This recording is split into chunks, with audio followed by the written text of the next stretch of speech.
Hi viewers, this is MK. இன்னைக்கு என்ன பார்க்க போறோம்னா, டேஸ்டான கார்ன் 65 எப்படி செய்யலான்னு பார்க்கலாங்க. இந்த மாதிரி செஞ்சு பாருங்க. சும்மா வீட்டில் இருக்கவங்களுக்கு எல்லாருக்குமே ரொம்ப டிஃப்ரெண்ட்டாகவும், அதே நேரத்தில் ரொம்ப என்ஜாய் பண்ணி சாப்பிட்ற மாதிரி ஒரு ஈவினிங் ஸ்நாக்ஸ் மாதிரி இருக்குங்க. இந்த மாதிரி செஞ்சு கொடுத்து பாருங்க, ரொம்பவே எல்லாருக்கும் பிடிக்குங்க. வாங்க எப்படி செஞ்சிடலான்னு பார்க்கலாம். அதுக்கு ஒரு பாத்திரத்தில் தேவையான அளவு தண்ணி எடுத்துட்டு கார்னை கட் பண்ணி அதில் வேக வச்சிடலாங்க நல்லா. கார்ன் நல்லா வேகட்டும். ஒரு மூடி போட்டு அப்படியே வேக வச்சிடலாம். நெக்ஸ்ட் இதை கார்னை ஃபுல்லாக கட் பண்ணி தனியாக எடுத்து வச்சிடலாங்க. நெக்ஸ்ட்டு இதோட மசாலா நம்ம ப்ரிப்ரேஷன் பண்ணிடலாம். ஒரு ஸ்பூன் ஜீரா பவுடர் சேர்த்துடலாங்க. ஒரு ஸ்பூன் கரம் மசாலா சேர்த்துடலாம். ஒரு ஸ்பூன் மல்லி பவுடர் சேர்த்துடலாங்க. ஸ்பூன் சில்லி பவுடர் சேர்த்துடலாங்க.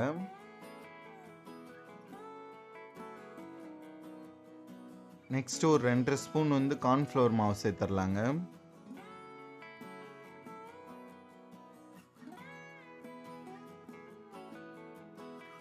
நெக்ஸ்ட் ஒரு 1.5 ஸ்பூன் மைதா சேர்த்துடலாங்க.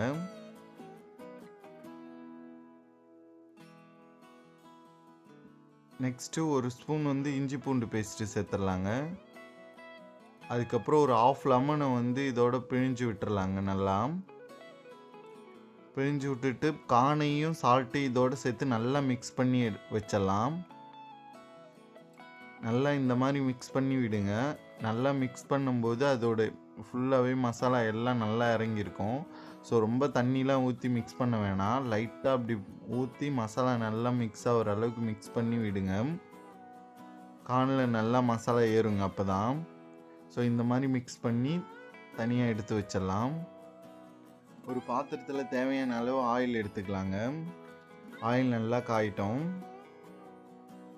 நெக்ஸ்ட்டு ஒரு ½ அன் ஹவர் அப்படியே மசாலாவோடு போட்டு மிக்ஸ் பண்ணி அப்படியே வச்சுருக்கேங்க.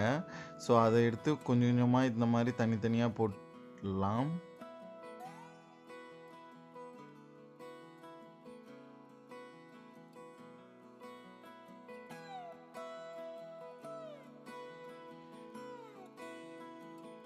இந்த மாதிரி நல்லா போட்டு எடுக்கும்போது மசாலா லைட்டாக பிரிஞ்சு வர மாதிரி இருக்குங்க.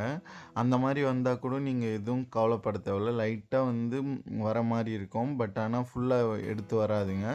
ஸோ அதோடு சேர்ந்து மசாலாவோடு சாப்பிடும்போது சும்மா வேறு லெவலில் இருக்குங்க. அவ்வளோதான். அடி பிடிக்காமல் லைட்டாக அதை அப்படியே திருப்பி விடுங்க.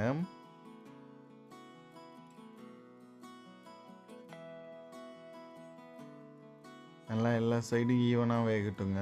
ஸோ இந்த மாதிரி திருப்பி விட்டுருங்க.